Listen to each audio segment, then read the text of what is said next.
Ազատ լուրերը շարունակում է աշխատանքը, ես Արա Աբրահամյանն եմ, բարև ձեզ։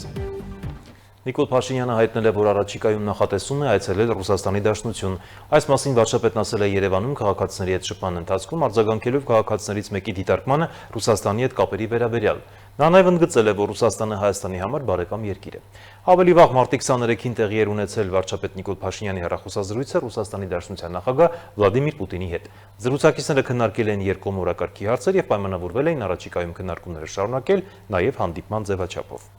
Իսկ Պաշտպանության նախարար Սուրեն Պապիկյանը Փարիզում է, որտեղ հանդիպում է ունեցել Ֆրանսիայի վարչապետ Սեբաստիան Լկորտնյուի հետ։ Պապիկյանը Ֆրանսիայի վարչապետին փոխանցել է Փաշինյանի ջերմ ողջույնը, ներկայացրել նախորդիվ ձեռք բերված պայմանավորվածությունների հաջող ընթացքը եւ շնորհակալություն հայտնել Ֆրանսիայի կառավարությանը գործակցությունը ուշադրության կենտրոնում պահելու համար։ Քննարկվել են պաշտպանության ոլորտում Հայաստան-Ֆրանսիա գործակցության զարգացման եւ խորացմանը վերաբերող հարցեր։ Կողմերը մասնավորապես կարևորել են երկկողմ ռազմավարական գործընկերության շարունակական ամրապնդումը եւ ընդգծել պաշտպանության ոլորտում գործակցության ընդլայնման անհրաժեշտությունը։ Ֆրանսիայի նախագահ Էմանուել Մակրոնի հրամանագրով Սուրեն Պապիկյանին շնորհվել է Ֆրանսիայի Հանրապետության պատվո լեգիոն շքանշանը։ Այն Հայաստանի պաշտպանության նախարարին հանձնել է Ֆրանսիայի վարչապետ Սեբաստիան Լկորտնյուն, բարձր գնահատելով Սուրեն Պապիկյանի մեծ ներդրումը Հայաստան-Ֆրանսիա հարաբերությունների զարգացման գործում։ Իրանի դեմ ռազմական գործողությունների նպատակը կարծես փոխվում է, եթե նախկինում Միացյալ Նահանգները հայտարարում էր իրանական ռեժիմի փոփոխության եւ ուրանի հարստացումը արգելելու մասին, ապա այժմ միակ նպատակը Հորմուզի նեղուցի բացումն է, որն Իրանը փակել է ի պատասխան երկրի դեմ իրականացված ռազմական հարձակման։ Իսրայելը հայտարարում է Իրանի դեմ հարվածների ընդլայնման մասին, Միացյալ Նահանգները խոսում է գործողության, կարճաժամկետ բնույթի եւ դիվանագիտական շփումների շարունակման մասին, իսկ Թեհրանը պատասխան քայլեր է իրականացում թե ռազմական, թե քաղաքական մակարդակներում։ Ամերիկայի Միացյալ Նահանգների պետքարտուղար Մարկո Ռուբիոն G7-ի գործընկերների հետ քննարկումների ընթացքում հայտարարել է, որ Իրանի դեմ ռազմական գործողությունները կտևի մի քանի շաբաթից ոչ ավելի։ Նրա խոսքով Միացյալ Նահանգները կարող է հասնել իր բոլոր նպատակներին առանց ցամաքային զորքերի ներգրավման։ Ֆրանսիայում կայացած նախարարական հանդիպումների ընթացքում Վաշինգտոնը եվրոպական գործընկերներին որևէ անմիջական պահանջ չի ներկայացրել, իսկ քննարկումները կենտրոնացել են ռազմական գործողություններից հետո հնարավոր քայլերի շուրջ։ Միաժամանակ Հորմուզի նեղուցի շուրջ լարվածությունը պահպանվում է։ Իրանի իսլամական հեղափոխական պահապանների կորպուսի ռազմածովային ուժերը հայտնել են, որ 3 նավեր փորձել են անցնել նեղուցով, սակայն հեռացել են նախազգուշացումից հետո։ Իրանական կողմը կրկին ընդգծել է, որ Ամերիկայի Միացյալ Նահանգների, Իսրայելի կամ նրանց աջակցող երկրների հետ կապված նավերի անցումը արգելված է։ Ամերիկայի Միացյալ Նահանգների նախագահ Դոնալդ Թրամփը ևս խոսել է Հորմուզի նեղուցի մասին, նշելով, որ Իրանը պետք է բացի Թրամփի նեղուցը, նկատի ունենալով հենց Հորմուզի նեղուցը։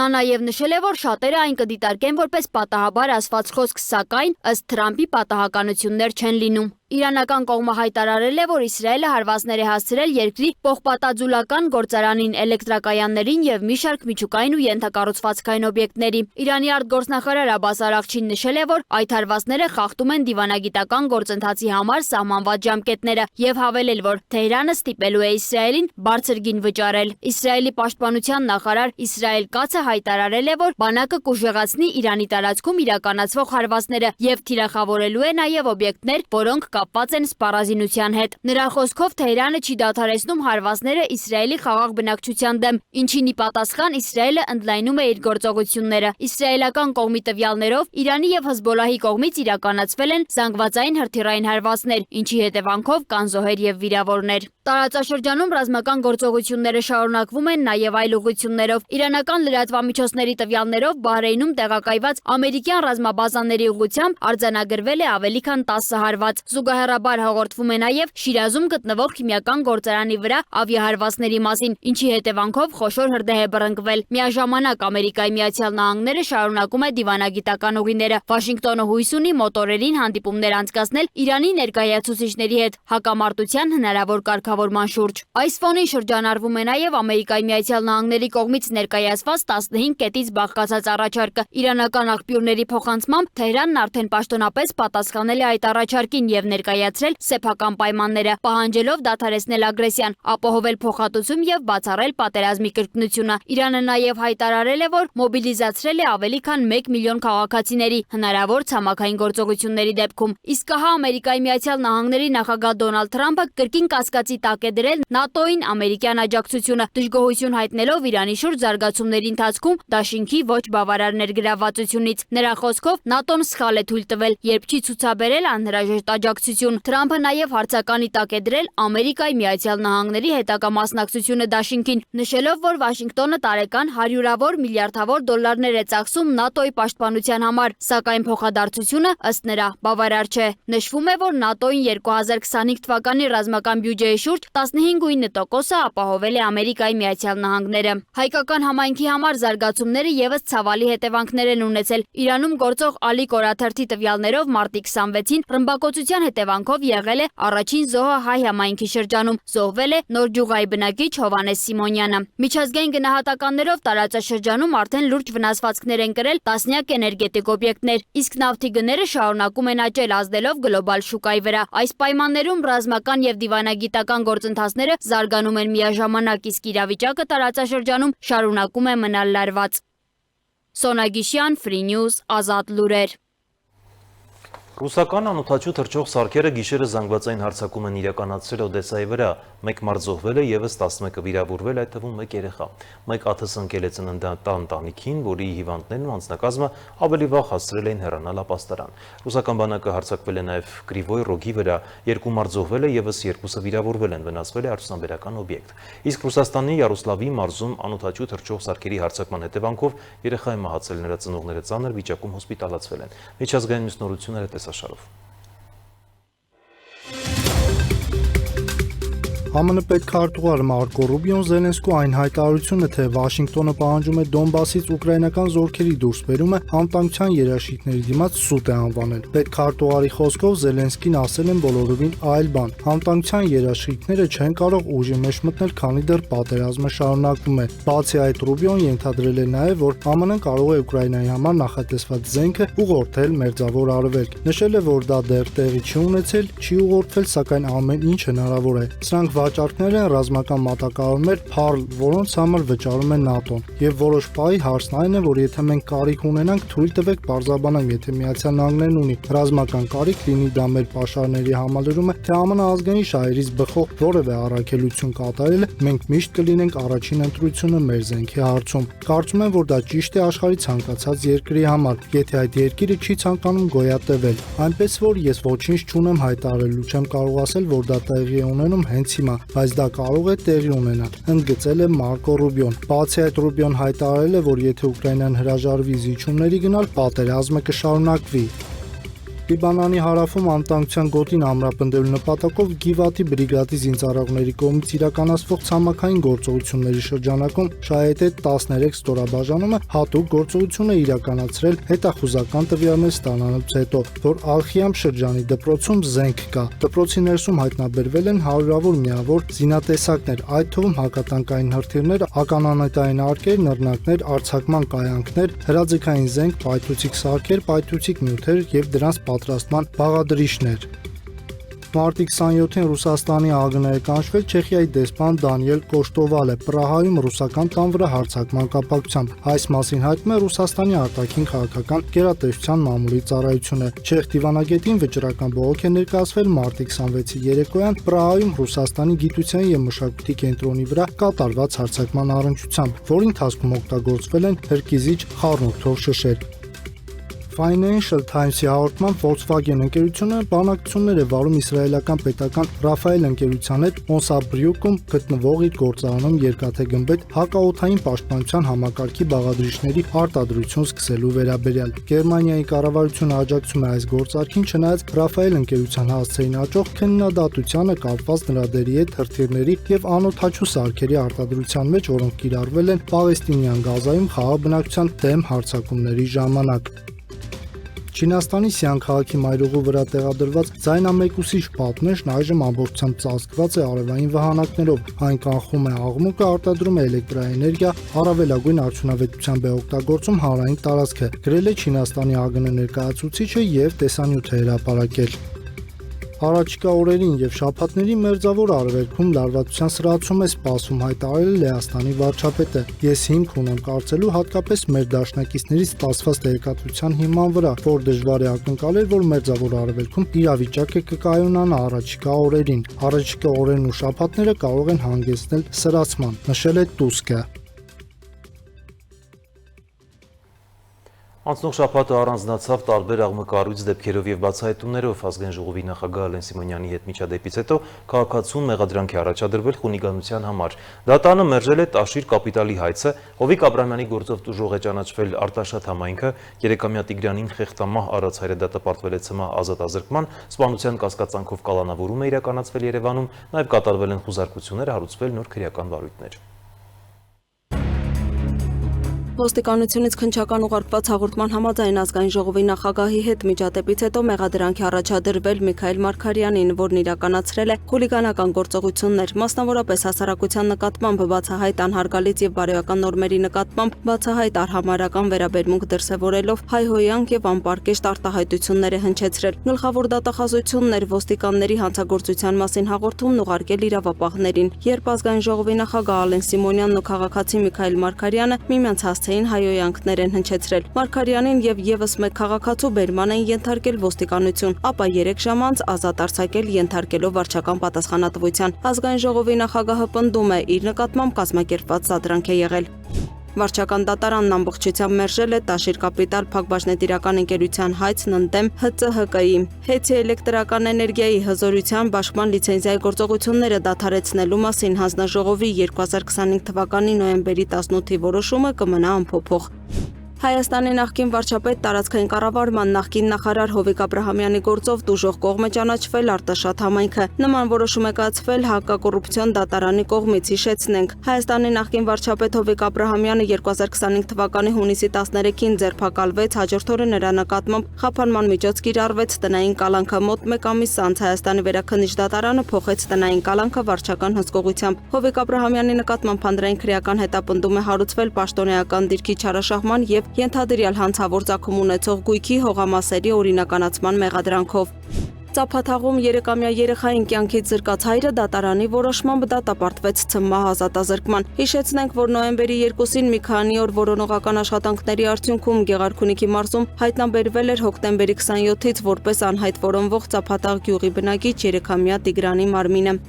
Երևանի 20 հասցեներում խուզարկություններ են իրականացվել քննչական կոմիտեում քննվող քրեական վարույթի շրջանակներում։ Ավելի վաղ ներքին գործերի նախարարությունից հայտնել էին, որ քրեական ոստիկանության ծառայողները քննչական կոմիտեի գործընկերների հետ մայրաքաղաքի 20 հասցեներում իրականացրել են խուզարկություններ։ Արդյունքում հայտնաբերվել է թմրանյութերի արտադրամաս, զենք զինամթերք, կան ձերբակալվածներ։